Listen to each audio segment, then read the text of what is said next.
할렐루야. 우리 다시 한번 아멘으로 화답해 보도록 하겠습니다. 할렐루야. 네, 오늘도 예배 자리 가운데 나오신 여러분들 주님의 이름으로 사랑하고 축복합니다. 우리 옆 사람에게 이렇게 고백하면 좋겠습니다. 오늘도 만나서 참 반갑습니다. 오늘 예배도 승리합시다. 네, 오늘도 정말 하나님 믿음 안에서 주님의 사랑 안에서 예배하며 정말 그 주님의 사랑을 맛보는 귀한 시간 되리 축복합니다. 시간 함께 기도하고 찬양하도록 하겠습니다. 하나님 감사합니다. 정말 저희에게 예배 자리를 허락하여 주시고 우리가 하나님을 예배할 수 있도록 인도하여 주셔서 감사합니다. 이 시간을 통하여서 주님의 사랑을 더욱 깊이 경험하며 하나님의 사랑을 맛보는 시간이 될 수 있도록 주여 인도하여 주시옵소서. 이 예배의 모든 시간을 주님 인도하여 주시고 주님 홀로 영광 받아 주시옵소서. 감사드리며 예수님의 이름으로 기도합니다. 아멘. 함께 찬양하겠습니다.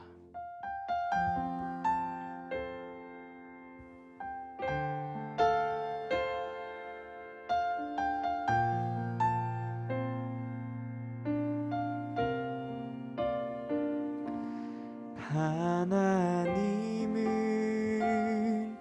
너를 만드신 분, 너를 가장 많이 알고 계시며 하나님은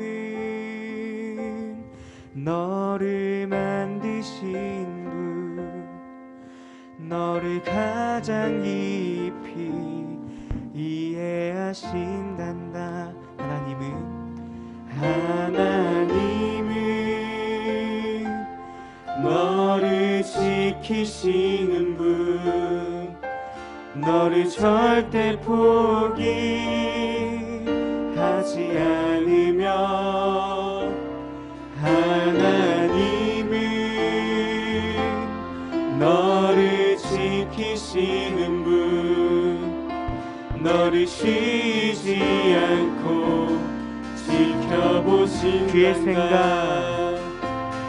그의 생각 셀 수 없고 그의 자비 무궁하며 그의 성실 날마다 새롭고 그의 사랑 끝이. 우리 처음부터 고백하겠습니다. 하나님은 너를 원하시는, 하나님은 너를 원하시는 분, 이 세상 그 무엇 그 누구보다 하나님은 너를 원하시는 분, 너와 같이 있고 싶어 하신다. 하나님은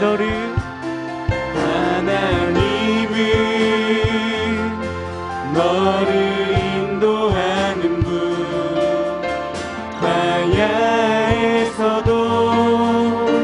폭풍 중에도 하나님은 너를 인도하는 분, 푸른 초장으로 인도하시. 그의 생각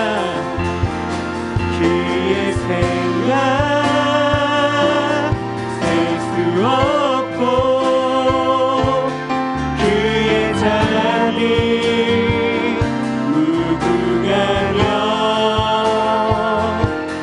그의 성실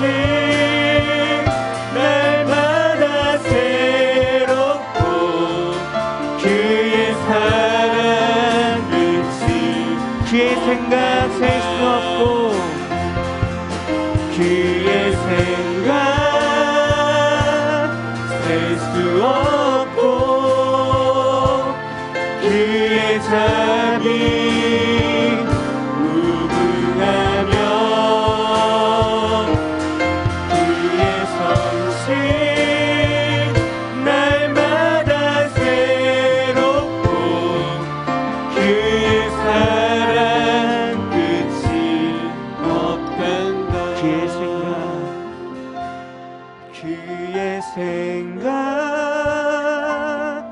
셀 수 없고 그의 자비 무궁하며 그의 성실 날마다 새롭고 그의 사랑 끝이 없단다. 우리 하나님께 영광의 박수를 드리겠습니다. 할렐루야. 이 시간 함께 자리에 일어나셔서 우리의 마음에 기쁨이 되시는 그 하나님께 함께 찬양하겠습니다.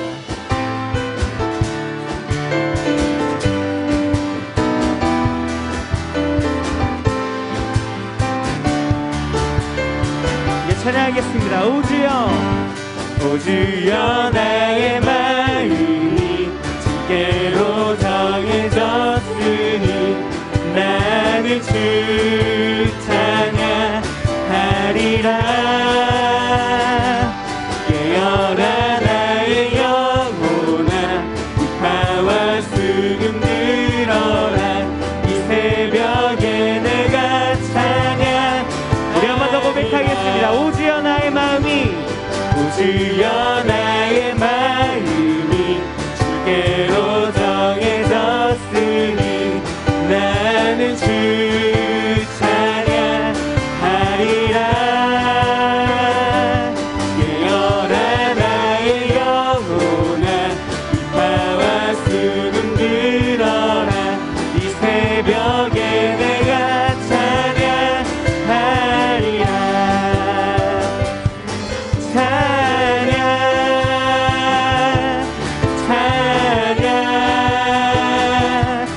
예수님은 나의 노래. 예수, 예수, 예수님은 나의. 우리 한번 더 고백하겠습니다. 오 주여, 오 주여, 나의 마음이 주께로 정해졌으니 나는 주 찬양하리라. 깨어라 나의 영혼아, 비파와 수금 들어라. 이 새벽에 내가 찬양하리라. 찬양, 찬양, 찬양. 예수님이 나의 노래. 예수, 예수, 예수님이 나의 노래. 찬양, 찬양, 찬양, 찬양. 예수님은 나의 노래. 예수, 예수, 예수님은 나의 노래. 기뻐하며, 기뻐하며 함께 노래 부르리. 소리 높여 할렐루야 부르리. 주님 앞에 나와 찬양 드리며 우리 주님과 함께 기뻐하며. 한번 더 고백합시다. 기뻐하며, 기뻐하며 함께 노래 부르리. 소리 높여 할렐루야 부르리. 주님 앞에 나와 찬양 드리며 우리 주님과 함께 기뻐하리라. 나의 창조자, 나의 창조자, 나의 구원자, 가장 귀한 나의 예수님 찬양.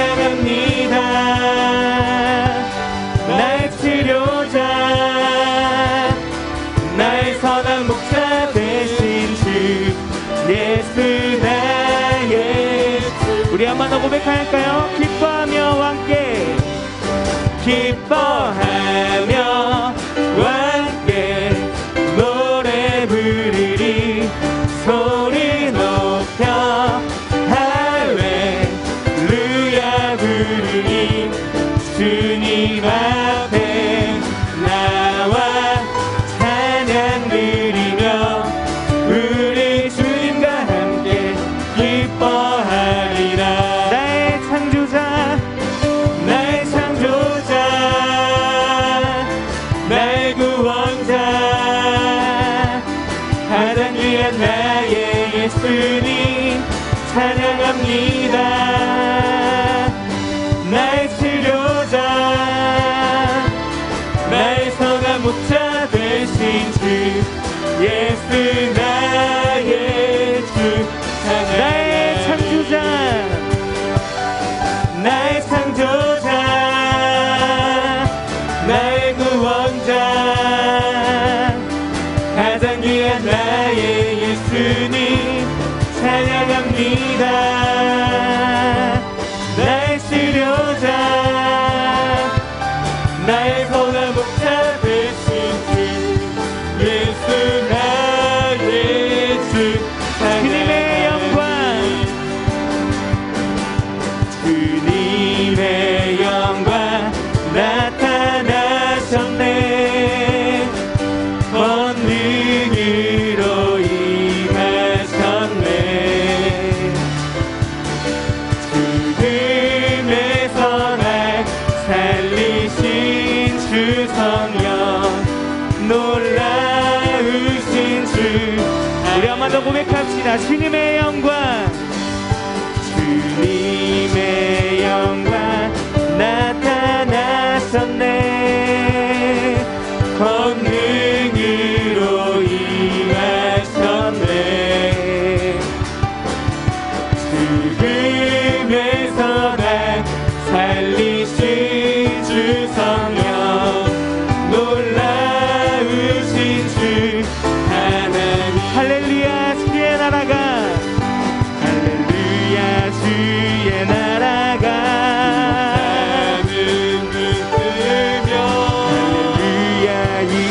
임하소서. 걷게 되니 나는 선포하리 만왕의 왕 예수 주의 나라. 우리 처음부터 고백하겠습니다. 주님의 영광 주님의 영광 나타나셨네. 권능으로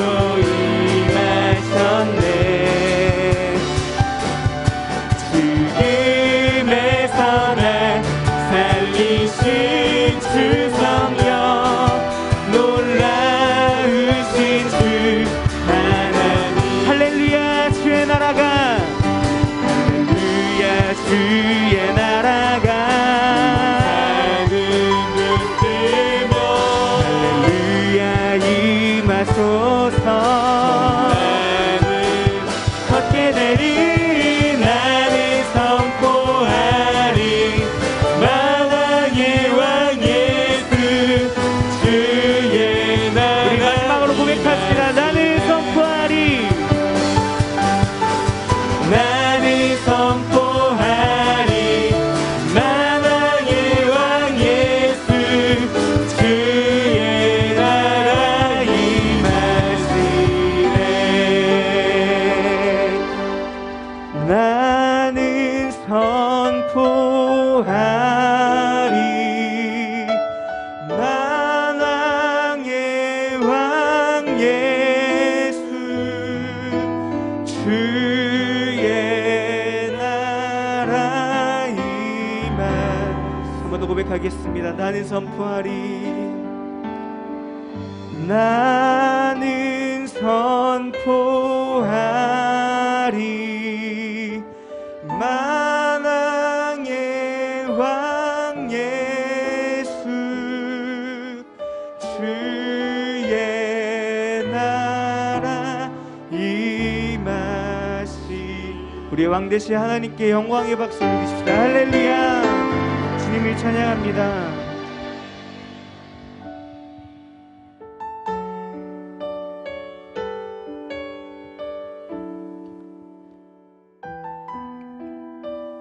우리 함께 고백합시다. 화려하지 않아도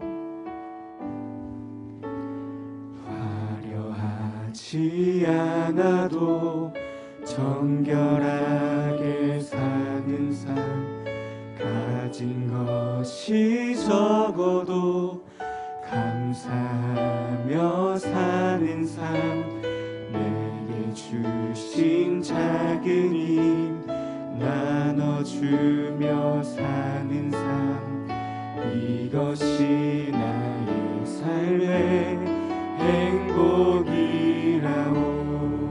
눈물날이 많지만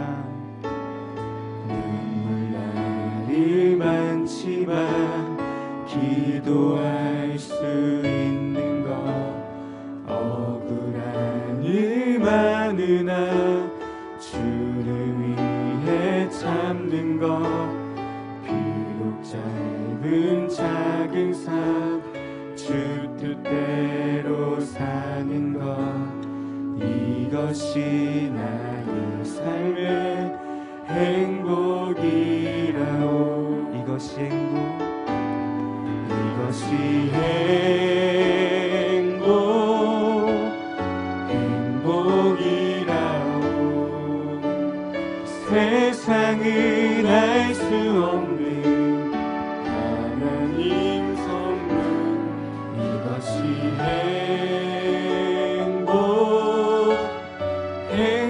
행복이라오. 하나님의 자녀로 살아가는 것, 이것이 행복이라오. 우리 처음부터 고백합시다. 화려하지 않아도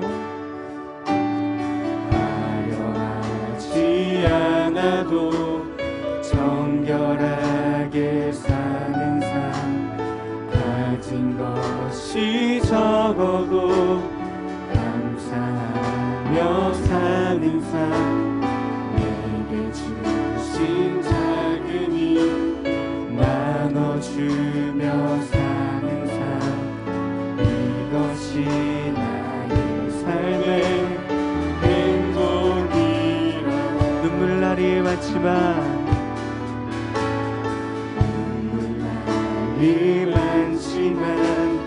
기도할 수 있는 것, 억울한 이 많으나 주를 위해 참는 것, 비록 짧은 작은 삶 주 뜻대로 사는 것, 이것이 나의 삶의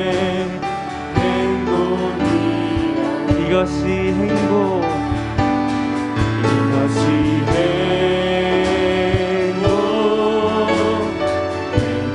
행복이라오. 세상은 알 수 없는 하나님 선물, 이것이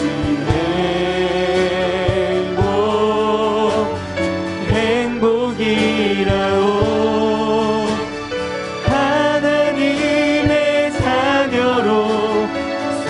살아가는 것,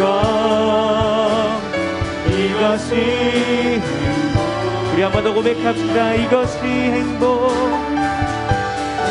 이것이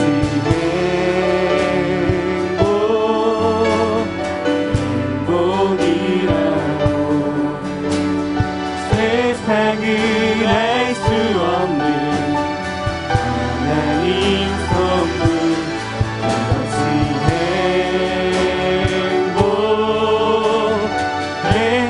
행복이라오. 하나님의 자녀로 살아가는 것, 이것이 행복이라오. 이것이 행복이라오. 세상은 알 수 없는 하나님 선물, 이것이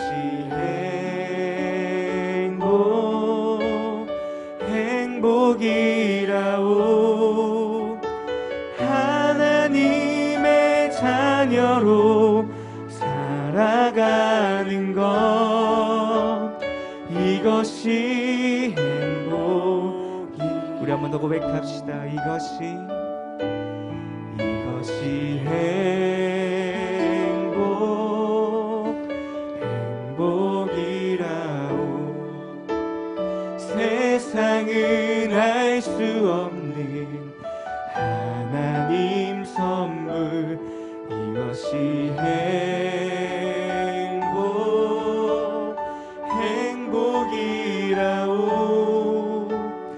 하나님의 자녀로 살아가는 것 이것이 행복이라.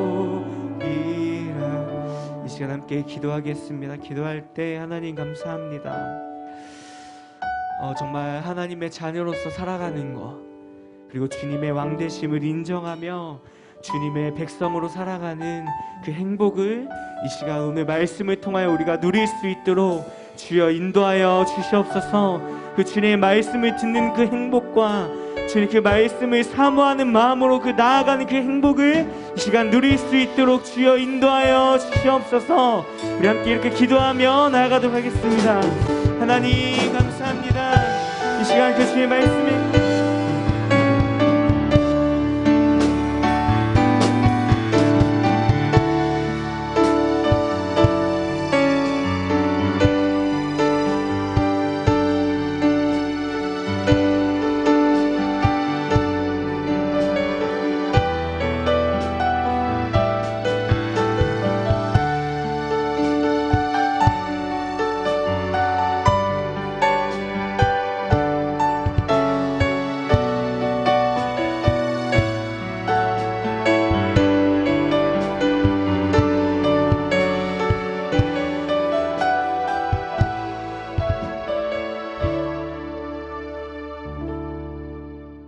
때를 따라 온 우리의 새로운 계절을 주시는 창조주 하나님 찬양합니다. 오늘 기온은 뚝 떨어져 있지만 밖에 하늘은 한없이 맑고 푸르며 산들바람 타고 온 이 가을 향취가 우리를 어디론가 떠나보고 싶은 그런 설렘에도 이 시간 우리 예배자는 마음을 빼앗기지 아니하고 십자가 아래 머물러 있게 하시니 감사합니다. 이것이 하나님의 자녀로 살아가는 것이요 행복입니다. 이 고백이 우리의 고백이 되게 하여 주시옵소서. 은혜의 시간 또한 사명자로 우뚝 서게 하시니 감사합니다. 하나님 홀로 영광 받아 주시옵소서. 너희가 나를 사랑하느냐 친히 물으셨던 주님, 내 모습 이대로 엎드려 싸우니 보혜사 성령을 보내시어 새벽 이슬 같은 사모함의 은총을 덧입혀 주시옵소서. 하나님 이 결실의 계절에 탐스럽게 영검한 가는 저 풍성한 열매들처럼 우리 모두는 주의 곳간에 알곡들이 다 되게 하여 주시옵소서. 하나님 저 높은 창공에 목적지를 향하여 힘차게 날아오르는 가을 첫새들처럼 우리 모두는 주의 복음을 들고 한 영혼을 가슴에 품고 두 날개로 날아오르게 하여 주시옵소서. 하나님 이 감사의 계절에 교회와 가정과 일터가 코로나 팬덤으로 힘들고 지쳐 있을 때 붙잡아 주시옵소서. 우리와 동행하여 주시옵소서. 눈동자와 같이 살피시고 인도하여 주시옵소서. 가정의 우환과 비애와 절망은 눈 녹듯 사라지기를 간절히 원합니다. 그 상처의 자리에 치유와 회복의 역사가 이루어지게 하여 주시옵소서. 저녁에는 어두움과 울음이 깃들지라도 아침에는 기쁨이 오리라는 시편 기자의 고백처럼 우리 모두는 이 어려운 시대에 이 시기에 희망을 잃지 않고 내일의 아침을 기다리는 아름다운 가정으로 성화시켜 주시옵소서. 하나님, 말씀이 선포될 때 사모함의 귀가 열리기를 원합니다.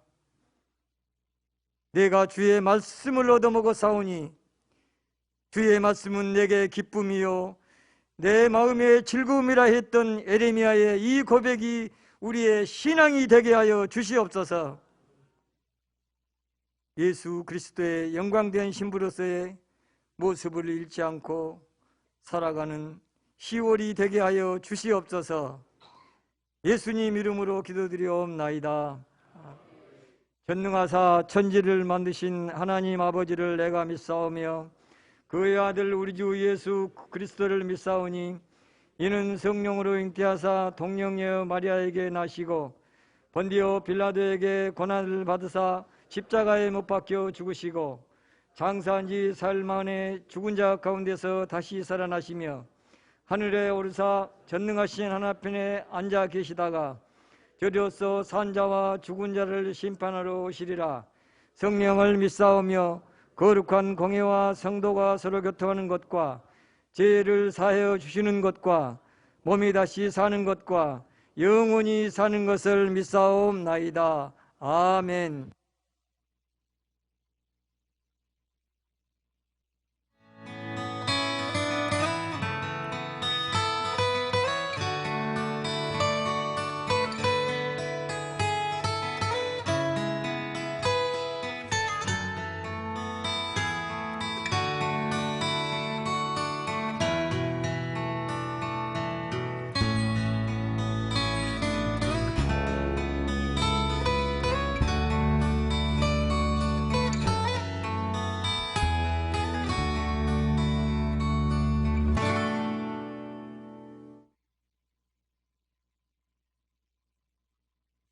할렐루야.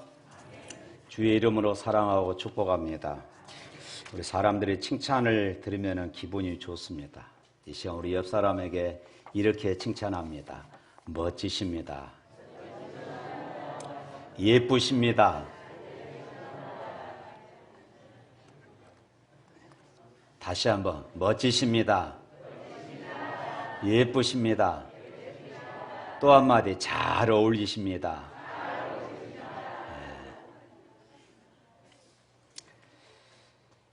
교회 소식 알려드리겠습니다. 이제 코로나가 강주 지역에서 조금 주춤해진 것 같습니다. 그래도 늘 또 조심하시고 교회에 들어오실 때도 언제나 마스크 그리고 발열 체크 꼭 방역 수칙을 지켜주시기를 부탁드립니다. 이번 주 성경은 로마서, 고린도 전후서, 갈라디아서, 에베소서, 빌립보서, 골로새서입니다. 많은 것 같지만은 별로 안 됩니다. 여러분들 다 읽으시길 바랍니다. 10월과 11월은 전도주일입니다. 여러분 한 영혼 여러분 전도하기 위해서 최선을 다하시고 코로나 때문에 우리가 전도주일로 이렇게 충력 전도주일로 지키지를 못하지만 여러분들 그동안 기도했던 분들 꼭 초청하셔서 등록하고 우리 샘물 가족으로 설 수 있기를 바랍니다.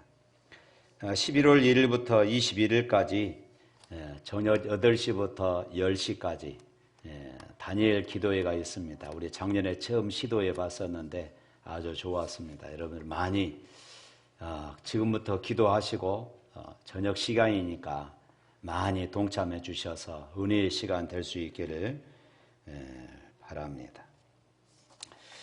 헌금 기도합니다. 거룩하신 하나님 아버지 감사합니다. 이 시간 저희들 하나님 앞에 예배하며 정성을 다하여 예물을 드립니다. 주일 예물로 선교와 전도와 건축 예물로 드립니다. 10회를 구별하여 하나님께 드립니다. 특별한 기도의 제목이 있어서 일천번제로 하나님께 드립니다. 생일을 당하여서 감사합니다. 태어날 수 있도록 지켜주신 하나님의 손길에 감사하며 예물을 드립니다. 하나님의 은혜에 감사하며 예물을 드립니다.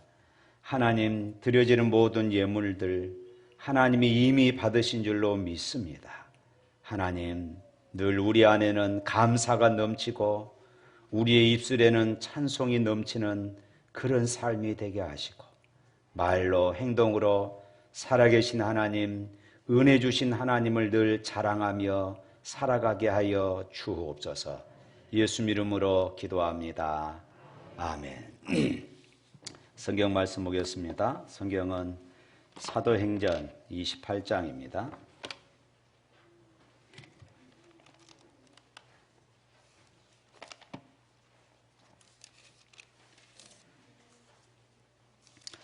사도행전 28장 1절부터 10절 그리고 30절과 31절에 있는 말씀 보겠습니다. 우리가 구조된 후에 안즉 그 섬은 멜리데라 하더라. 비가 오고 날이 참해 온 주민들이 우리에게 특별한 동정을 하여 불을 피워 우리를 다 영접하더라. 바울이 나무 한 묶음을 거두어 불에 넣으니 뜨거움으로 말미암아 독사가 나와 그 손을 물고 있는지라. 온 주민들이 이 짐승이 그 손에 매달려 있음을 보고 서로 말하되 진실로 이 사람은 살인자라다. 바다에서는 구조받았으나 공의가 그를 살리지 못하게 함이로다 하더니 바울이 그 짐승을 불에 떨어뜨림에 조금도 상함이 없더라. 그들이 그가 붙든지 혹은 갑자기 쓰러져 죽을 줄로 기다렸다가 오래 기다려도 그에게 아무 이상이 없음을 보고 돌이켜 생각하여 말하되 그를 신이라 하더라. 이에 섬에서 가장 높은 사람 버블리오라 하는 이가 그 근처에 토지가 있는지라. 그가 우리를 영접하여 사흘이나 친절히 머물게 하더니 버블리오의 부친이 열병과 이질에 걸려 누워 있거늘 바울이 들어가서 기도하고 그에게 안수하여 낫게 하매 이러므로 섬 가운데 다른 병든 사람들이 와서 고침을 파고 후한 예로 우리를 대접하고 떠날 때에 우리 쓸 것을 배에 실었더라. 아멘. 또 30절과 31절입니다. 바울이 온 이태를 자기 셋집에 머물면서 자기에게 오는 사람을 다 영접하고 하나님의 나라를 전파하며 주 예수 그리스도에 관한 모든 것을 담대하게 거침없이 가르치더라. 아멘.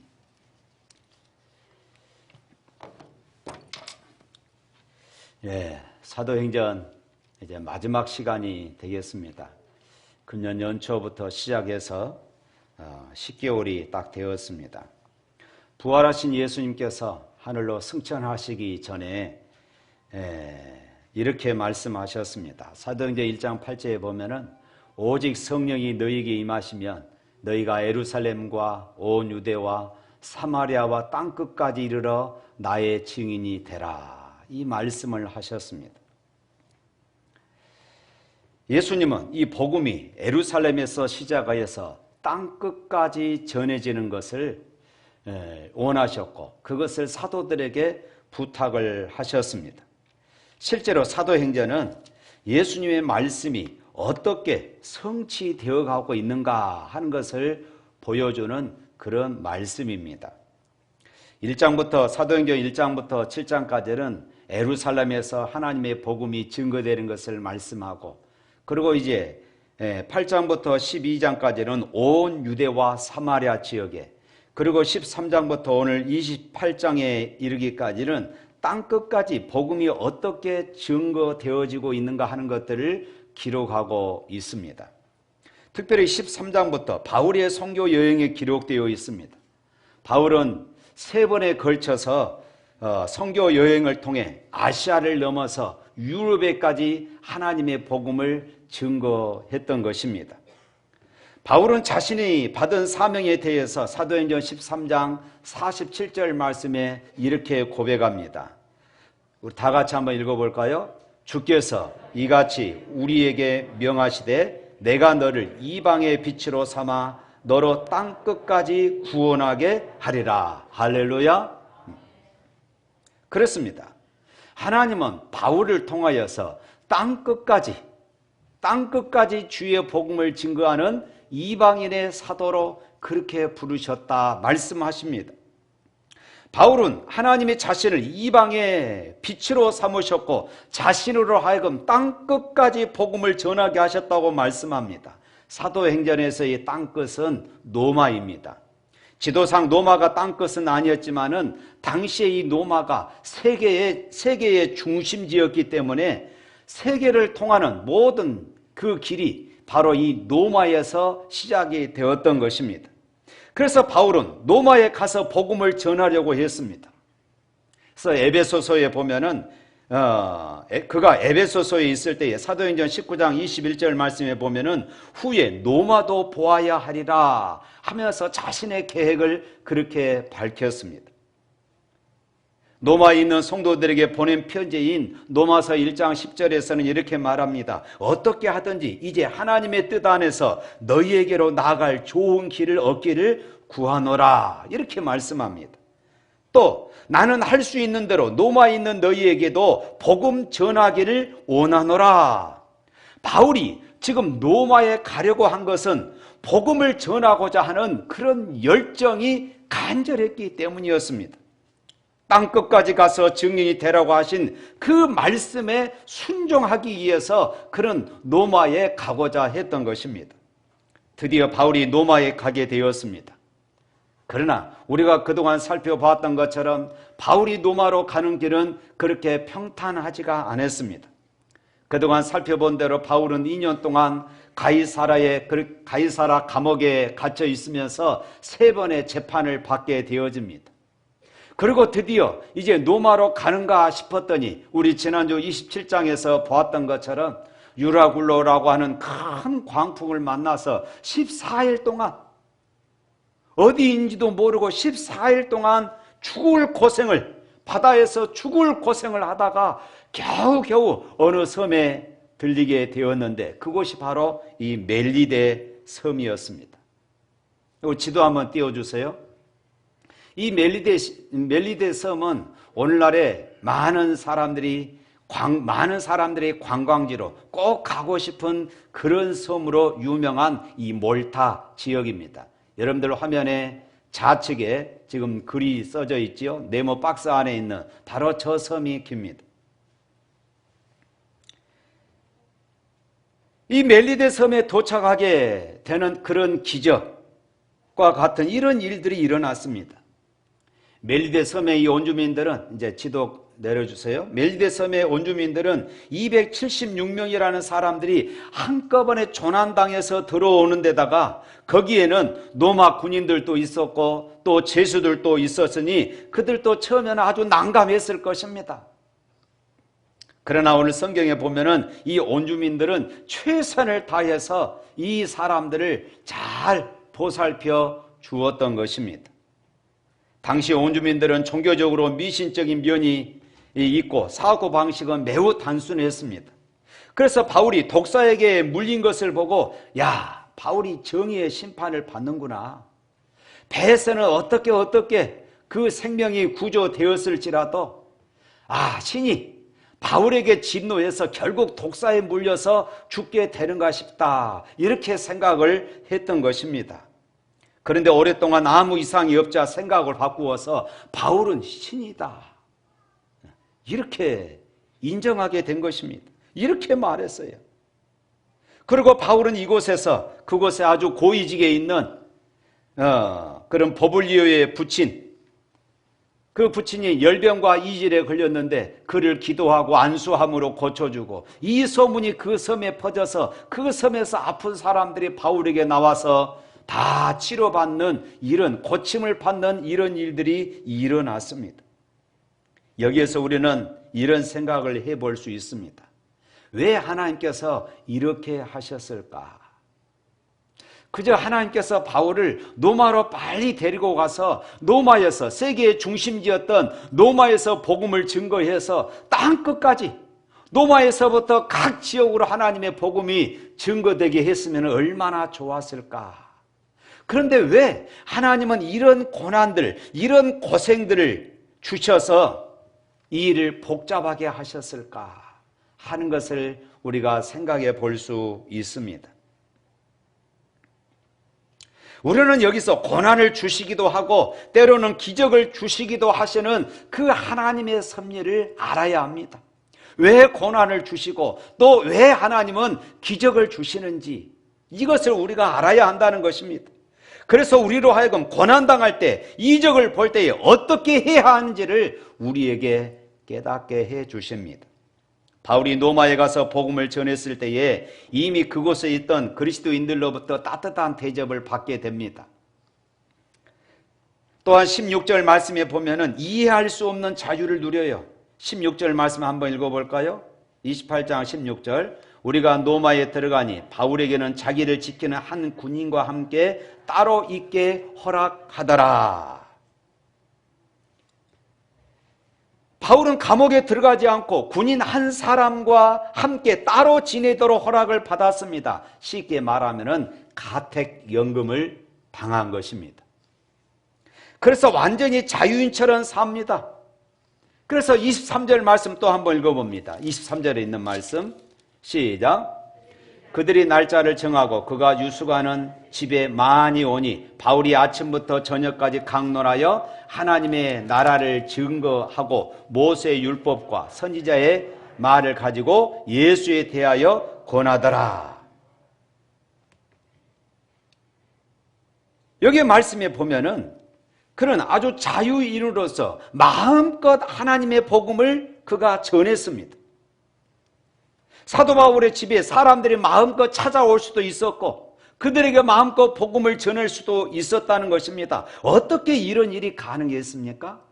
지금 사도 바울은 죄수의 몸으로 가이사 앞에서, 황제였던 가이사 앞에서 재판을 받기 위해서 지금 죄수의 몸으로 그렇게 로마에 왔지 않습니까? 그렇다면 바울이 로마에 도착하자마자 감옥에 들어가야 했던 것이지요.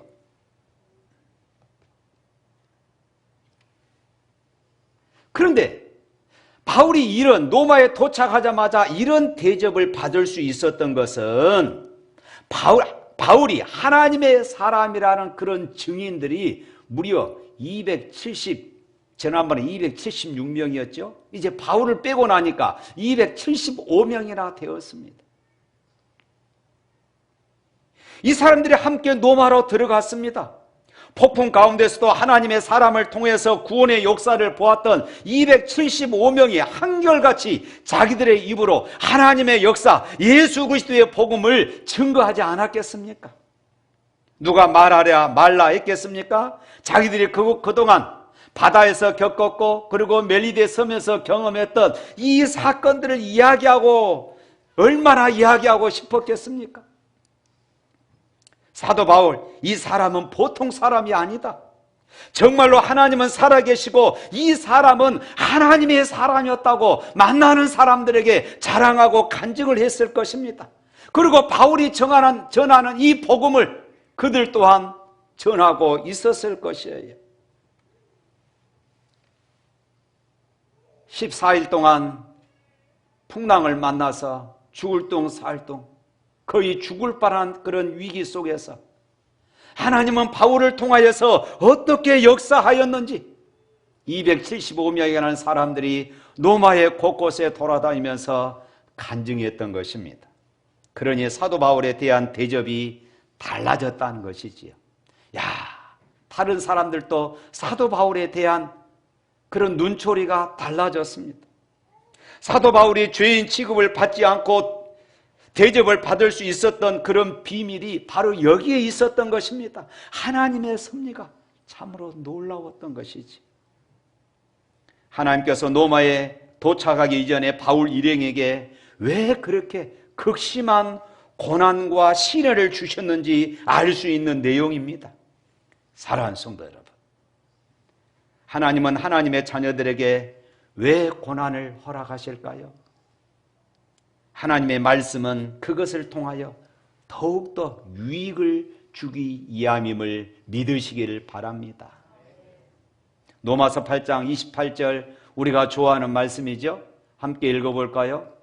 시작. 우리가 알거니와 하나님을 사랑하는 자 곧 그의 뜻대로 부르심을 입은 자들에게는 모든 것이 합력하여 선을 이루느니라. 할렐루야.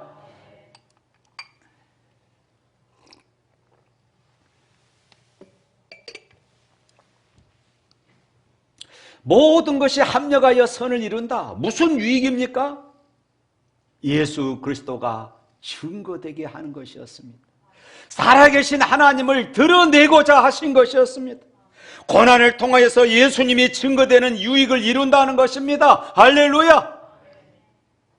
사랑하는 성도 여러분, 때때로 우리에게 고난이 닥치기도 하고 놀라운 기적이 나타나기도 하는데 그 모든 이유는 오직 하나, 우리로 하여금 지금도 살아계신 예수님의 증인이 되게 하시려는 하나님의 뜻인 것입니다.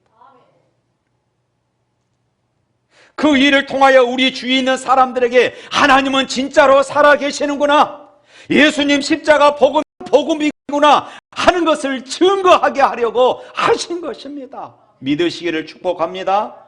그러므로 여러분, 고난이 오든 이적이 오든 그것이 중요한 것이 아닙니다. 그런데 안타깝게도 사람들은 고난과 이적으로 하나님이 살아계시냐, 하나님이 역사하시느냐 하는 그런 판가름을 하기도 합니다. 많은 성도들의 고난은 하나님이 안 계신 증거이고, 그리고 이적은 하나님이 역사하시는 그런, 하나님이 역사하시고 하나님이 나와 함께 하신 증거라고 우리는 이야기를 합니다. 그러나 아닙니다. 고난이냐 이적이냐 보다 더 중요한 것은 고난을 통하여서, 때로는 이적을 통하여서 하나님은 살아계신 당신을 드러내기를 원하신 것입니다. 그래서 빌립보서 1장 20절 말씀에 바울은 이렇게 고백합니다. 또 다 같이 한번 읽어봅니다. 나의 간절한 기도와 소망을 따라 아무 일에든지 부끄러워하지 아니하고 지금도 전과 같이 온전히 담대하여 살든지 죽든지 내 몸에서 그리스도가 존귀하게 되게 하려 하나니. 살든지 죽든지 내 몸에서 그리스도가 존귀하게 되기를 원한다. 여기서 존귀하게 된다, 이 말의 의미는, 존귀라는 말은 위대하게 만들다, 크게 만들다, 그 말씀입니다. 그러니까 바울에게 있는 간절한 기대와 소망은 살든지 죽든지 예수 그리스도만을 존귀하게 하고 그리스도만을 위대하게 한다는 그런 고백인 것입니다. 자신의 모습을 통하여, 자신의 삶을 통하여 그리스도가 드러나기를 원했던 바울의 간절한 고백이 이 말씀에 담겨져 있는 것입니다. 이 고백이 오늘 저와 여러분의 고백이 될 수 있기를 축복합니다. 고난이 닥쳐와도 낙심할 것이 없습니다. 내 몸에서 그리스도의, 하나님의 살아계심이 드러나야 할 줄로 믿습니다. 기적이 일어나고 그것으로 끝날 것이 아니라 그것을 통하여 살아계신 하나님, 예수 그리스도의 복음이 드러나야 할 줄로 믿습니다. 오직 예수님을 증거하는 삶이 되시기를 축원합니다. 23절 말씀 다시 한번 읽어보겠습니다. 23절. 그들이 날짜를 정하고 그가 유숙하는 집에 많이 오니 바울이 아침부터 저녁까지 강론하여 하나님의 나라를 증언하고 모세 율법과 선지자의 말을 가지고 예수에 대하여 고나더라. 바울은 로마에 도착한 바울은 자기가 만난 예수 그리스도를 전하기 위해서 아침부터 저녁까지 이렇게 말하고 있습니다. 아침부터 저녁까지 매일매일 바빴습니다. 교회를 박해하는 데 앞장섰던 바울이 예수님을 만나 변화되어 복음을 전하는 자가 되었습니다. 여러 지역으로 선교를 다녔기에 수없이 많은 그런 경험들, 수없이 많은 이런 체험들을 가지고 있습니다. 고난을 당했고 죽을 고비도 여러 차례 넘겼습니다. 감옥에 갇히기도 했습니다. 유라굴로 강풍을 만나서 죽을 위기도 넘겼습니다. 하지만 그런 일들 속에서 성령의 역사를 체험했고 많은 복음의 열매를 거두기도 했습니다. 아침부터 저녁까지 하루 종일 전해도 이 하나님의 은혜, 이 하나님의 사랑, 구원의 복음을 전하는데 그런 시간이 부족했을 것입니다. 30절 말씀에 한번 또 읽어봅니다. 30절. 바울이 온 이태를 자기 셋집에 머물면서 자기에게 오는 사람들을 다 영접하고, 바울은 로마에 있는 동안에 2년 동안 이 셋집 가택연금 상태로 살았습니다. 겉보기에는 가택연금 상태인 바울은 별로 활동적으로 복음을 전할 수 없는 이런 상태인 것 같습니다. 하지만 바울은 바울을 지키는 한 군사, 아까 그랬잖아요. 군사를 통하여 바울을 지키게 하고 가택연금으로 그렇게 자유롭게 지내도록 했습니다. 이 군사는, 이 보초병은 늘 교대하게 되어 있습니다. 그 보초병은 바울과 함께 지내면서 날마다 복음을 들었을 것입니다. 그래서 로마의 옥중에서 쓴 바울 서신을 보면은 이렇게 말합니다. 나의 매임이 그리스도 안에서 온 시대 안과 기타 모든 사람에게 나타났으니, 여기서 이 시대라는 말은 바울을 지키는 이 군사를 말합니다. 그에게 복음을 전했다는 것입니다. 무엇보다도 가택연금 상태에서 기록한 에베소서, 그리고 빌립보서, 골로새서, 이 세 책은 오늘날에도 수없이 많은 그리스도인들에게 은혜와 감동을 주고 있지 않습니까? 2년 동안 이 에베소서, 빌립보서, 골로새서를 그곳에서 기록했습니다. 비록 갇혀 있었지만은 그곳에 찾아오는 사람들에게 복음을 전했으며 바울을 지키는 군인들에게 복음을 전했고, 에베소서, 빌립보서, 골로새서를 기록해서 수없이 많은 사람들에게 은혜와 감동을 끼쳤던 것입니다. 사랑하는 성도 여러분, 사도행전은 미완의 책이라고 그럽니다. 완성되지 않았다고 그래요. 사도행전 전반부에는 베드로 사도의 전도 활동을 말씀하고, 다음으로 사도 바울의 전도 활동을 다루고 있습니다. 사도행전을 누가가 기록을 했지요. 이 누가는 사도행전 9장부터 바울에게 초점을 맞춰 왔습니다. 바울이 어떻게 예수님을 만났는지, 바울이 어떻게 변화되고 어떻게 살았는지를 쭉 기록했습니다. 따라서 누가는 바울이 참수형으로 생을 마감한 바울의 최후를 누구보다도 잘 알고 있었을 것입니다. 하지만 누가는 주님을 위해서, 복음을 위해서 참수형마저 거침없이 감수했던 바울의 영웅담을 다루지 않았습니다. 아마 누가가 그것을 기록했다면 사도행전 29장이 기록되었을 것입니다. 그러나 바울은 그렇지 않았습니다. 우리 28장 사도행전 마지막 절 한번 읽어볼까요? 하나님의 나라를 전파하며 주 예수 그리스도에 관한 모든 것을 담대하게 거침없이 가르치더라. 이렇게 사도행전이 끝이 납니다. 바울이 마지막까지 순종하며 하나님의 복음을 전하는 이 상황을 기록하는 것으로 사도행전이 끝이 납니다. 만약 우리가 누가라면은 바울이 주님의 종으로서, 주님의 사도로서 어떻게 장렬한 최후를 맞이했는지 전하기 위해서 반드시 그의 참수형을 상세하게 다루는 사도행전 29장을 기록했을 것입니다. 그러나 누가는 그렇게 하지 않았어요. 왜 그랬을까요? 많은 학자들은 이렇게 말합니다. 누가가 사도행전의 초점을 바울에게 맞춰온 것은 그의 영웅집을 집필하기 위함이 아니라 바울을 도구 삼아서 거침없이 하나님의 구원 역사를 펼치시는 삼위일체 하나님의 그런 섭리를 기록하기 위함이었다. 할렐루야. 바로 이것이었다고 말합니다. 누가가 온갖 악조건 속에서도 하나님의 말씀을 거침없이 전한 바울을 통해서 하나님께서 거침없이 구원의 역사를 펼치셨음을 증언하는 것으로 사도행전을 마무리 짓는 이유가 바로 여기에 있었던 것입니다. 거침없는 하나님의 말씀, 거침없는 하나님의 능력, 거침없는 하나님의 사랑, 거침없는 하나님의 은혜보다 더 중요한 것은 없었기 때문입니다. 이것이 바로 사도행전의 결론입니다. 그래서 바울도, 누가가 바울을 기록하면서 마지막 절에 그렇게 말합니다. 담대하게 거침없이 가르치더라. 거침없는 하나님의 은혜와 사랑을 바울은 담대하게 전했던 것입니다. 그렇다면은 사도행전 28장 이후에는 어떻게 되었을까요? 대부분의 성경학자들은 바울이 서기 62년경에 로마에서 로마법에 의한 그런 재판을 받고 로마법에 의해서 아무런 제목을 발견할 수 없어서 그를 무죄로 석방했다고 그럽니다. 그 후 다시 체포될 때까지 약 4년 동안 최후의 전도 활동을 펼칩니다. 그가 1차부터 3차까지 전도 여행을 하면서 세웠던 그 교회들을 순회하면서 성도들 이루하고 하나님의 말씀을 증거하며 교회를 굳게 세웠다고 그렇게 기록하고 있습니다. 이것을 저는 바울의 5차 전도 여행이라고 말합니다. 그리고 로마의 네로 황제가 로마시에 불을 지르고 그 책임을 그리스도인들에게 다 전가해 버렸습니다.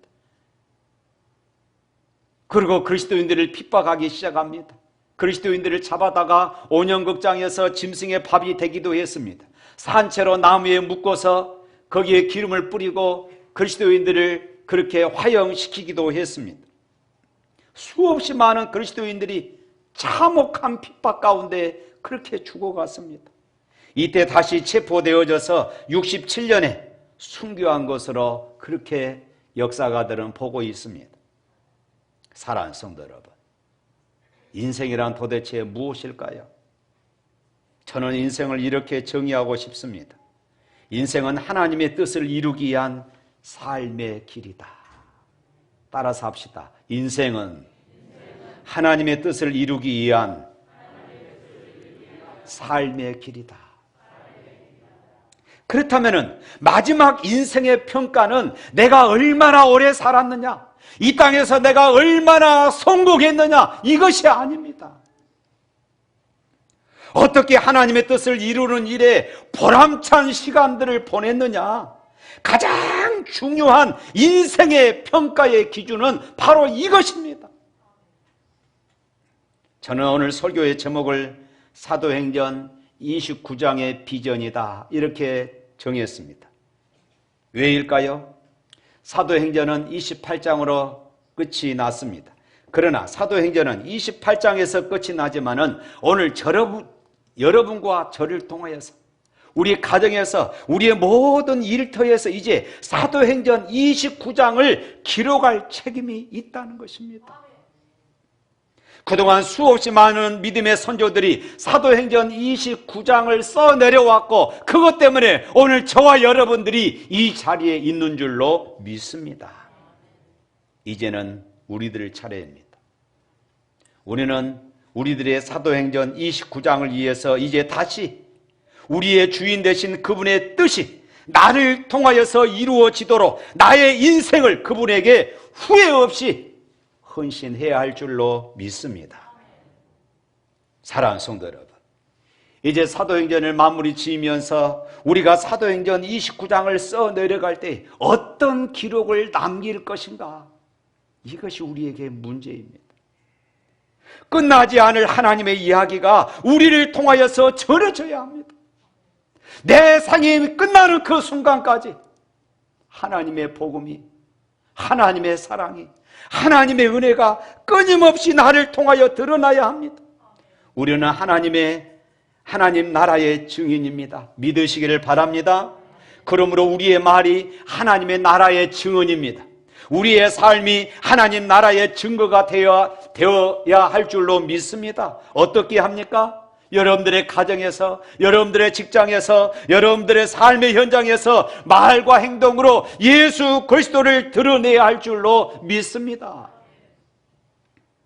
우리가 아프리카 탄자니아에 15개 예배당을 세웠습니다. 더 많은 예배당을 세우고 그리고 샘을 파고 그들을 후원해서 사도행전의 역사가 아프리카에서도 일어나게 해야 할 줄로 믿습니다. 아프리카에 또한 학교를 세웠습니다.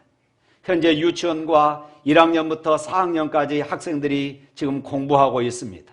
이제 5학년부터 7학년까지 교실도 건축해야 합니다.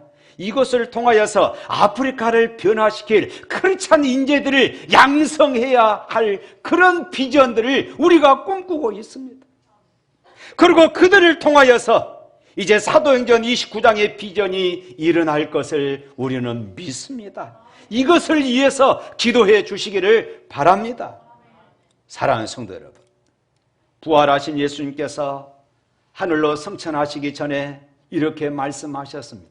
사도행전 1장 8절 말씀 우리 다 같이 한번 암송해 볼까요? 오직 성령이 너희에게 임하시면 너희가 권능을 받고 예루살렘과 온 유대와 사마리아와 땅끝까지 이르러 내 증인이 되리라. 할렐루야. 지금 주 예수 그리스도의 복음은 예루살렘과 온 유대와 사마리아를 넘어서 땅끝까지 전해지고 있습니다.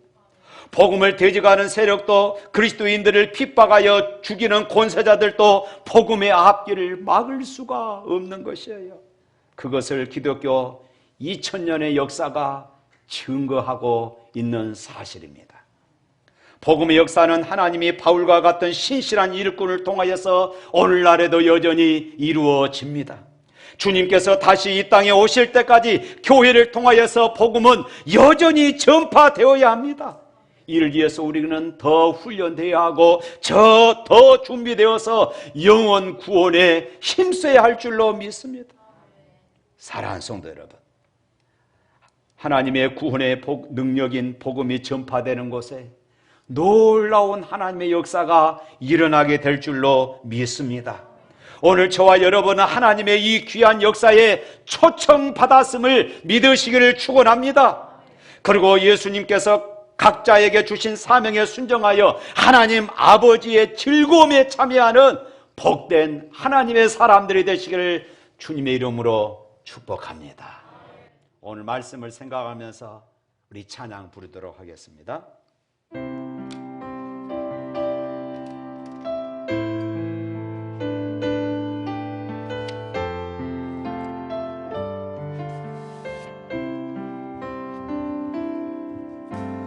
주님 다시 오실 때까지 나는 이 길을 가리라.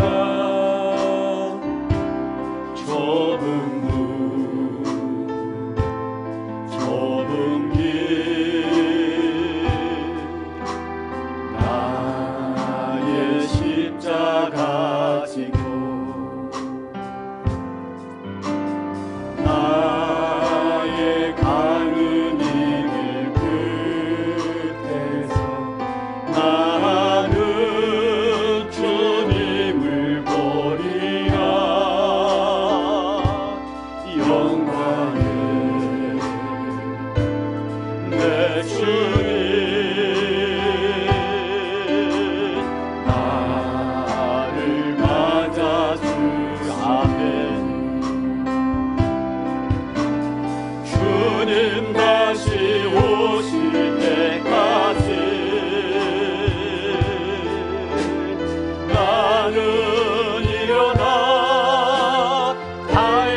거룩하신 하나님,